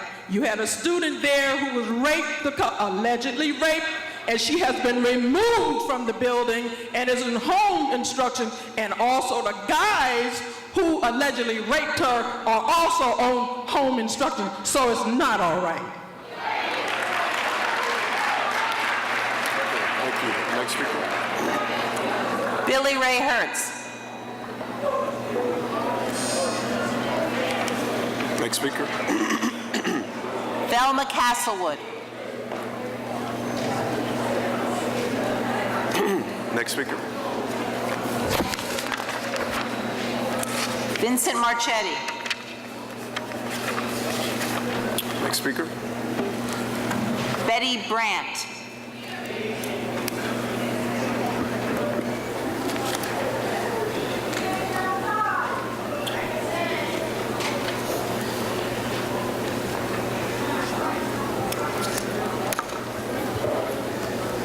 Good evening. My name is Betty Grant, born and raised and educated in Newark. I'm a teacher at Barringer 9 Success Academy. Mr. Nelson Ruiz is our wonderful principal. He is a hands-on person with open door policy. Principal Ruiz, administrative team, works very well together. Mr. Nelson Tejada, vice principal. Ms. Donna Stradaccio, department chairman, and Mr. Jason Denard, department chairman. The school is ran very effective and efficiently. The children are punished appropriately for their infractions. The halls are cleared and students are in their classes. However, if the children do not clear the halls within a reasonable time of class changing, they are swept up and given detention on Saturdays, and that works very well as their punishment. I will address an issue that was presented at the last advisory board meeting. The advisory board was presented with an opinion of racism and discrimination at Barringer 9. This is my opinion. Since I'm a teacher inside of Barringer 9 Success Academy, I have not experienced any racism or discrimination since I was transferred from Malcolm X Shabazz High School in September 2010 to Barringer 9 Success Academy. Shabazz was my home for 31 years, but I have moved to a new home and I am loving every moment. As I said before, Principal Nelson Ruiz is a dedicated, hardworking person who goes above and beyond the call of duty. When the end of the day approaches, Principal Ruiz is walking in the neighborhood with the security guard. Issues you can raise those One direction, and Vice Principal Tejada is walking with the security guard in another direction. Principal Ruiz stays very late in the evening working and trying to create new ideas from the staff's suggestions to make our program and school safer and better. In the past, we have had monthly luncheons for the teachers to fellowship together. For Black History Month, we had the parents, community activists, and teachers to fellowship and celebrate our Black history, which was a great success. We also had our wonderful Christmas party in December, which has been happy and fun for all of us. As I've said before, I have not experienced any racism or discrimination at Barringer 9 Success Academy. I would like to suggest that the basics are brought back to the Newark Public School, such as handwriting, spelling, rote times tables, social studies, and phonics for reading. The present way of teaching the children is not working because our children cannot read, write, spell, or do not know their times table, nor do they have any idea about social skills. Our children are coming to the high school level and are reading. Thank you. Thank you. Thank you very much. Next speaker, please. Kevin Moore.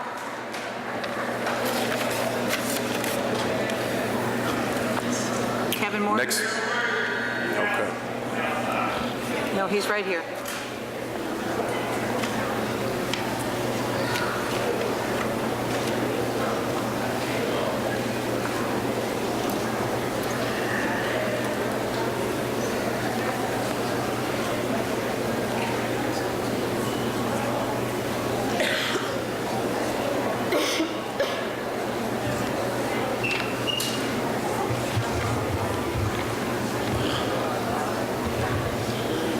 Good evening, how are you doing?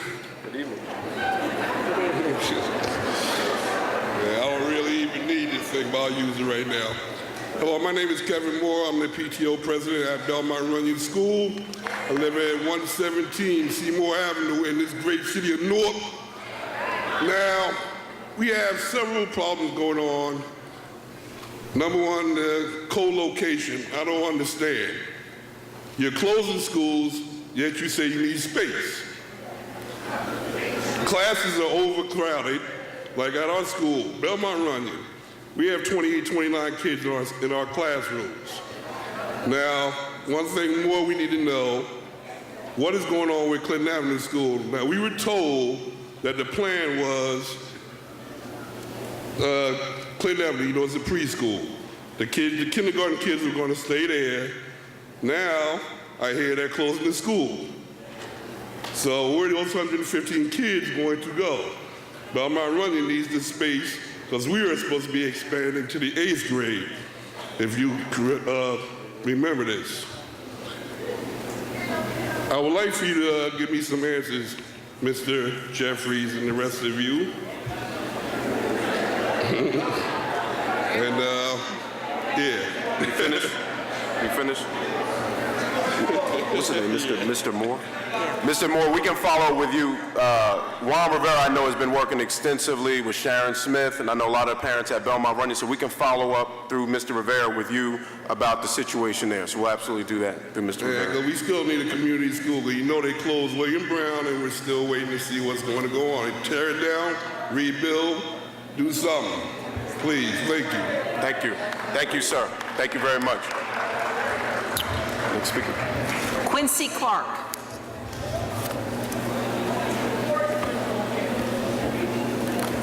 Next speaker. Dionysia Green. Next speaker. Sharon Smith.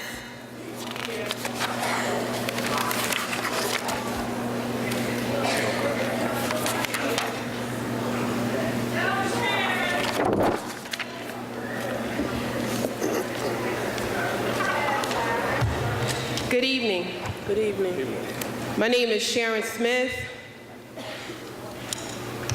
I live at 290 Jelliff Avenue, Newark, New Jersey. I am now the interim vice president of Belmont Runyon PTO and founder of Parent Unified for Local School Education. Allow me to quote, "Same thing, different day." I've come to speak before the board over 5 times in the past year in regards to Belmont Runyon. Last year, the district co-located Wayne Brown Academy students to Arts High, call it the Wayne Brown Academy Arts Program. No location for any of the students was provided for the expansion of Belmont Runyon. We've come to consider the fact that this year, it's not about educating the students, it's not about charter schools or traditional public schools, it's not about it's about making decisions without parents being involved in the process. The bottom line is money and control. We are only chasing the crumbs. The parents are here, we're chasing the crumbs. We're not even chasing what we need to be chasing. Belmont Runyon PTO is concerned about what will happen to the students in their community regarding Payshon, Clinton Avenue, and the relocation of the new students who were supposed to be expanded to the 8th grade. Not allowing parents in the process until after the fact. And here we are, coming up to another school year, and information or plans are not clear with the parents or the students who are going to be affected. Yes. Let's be clear. Parents want to be involved. Let me say that again. Parents and community want to be involved. We are calling on the board to include parents in the process of what is happening in the schools. We are calling on the board to include Belmont Runyon parents in the process of the real plan of what's going to happen at Belmont Runyon. Thank you. Thank you very much, Ms. Smith. Absolutely, thank you. Veronica Williamson. Next speaker. Donna Jackson.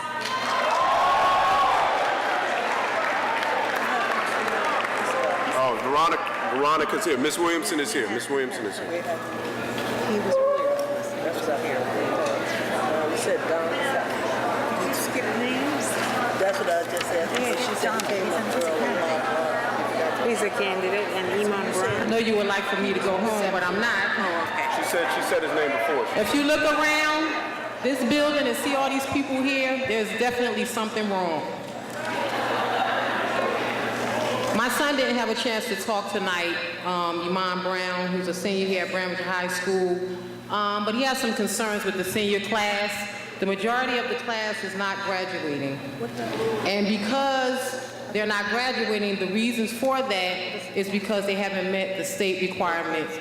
Attendance, passing the HESPA, and also credits.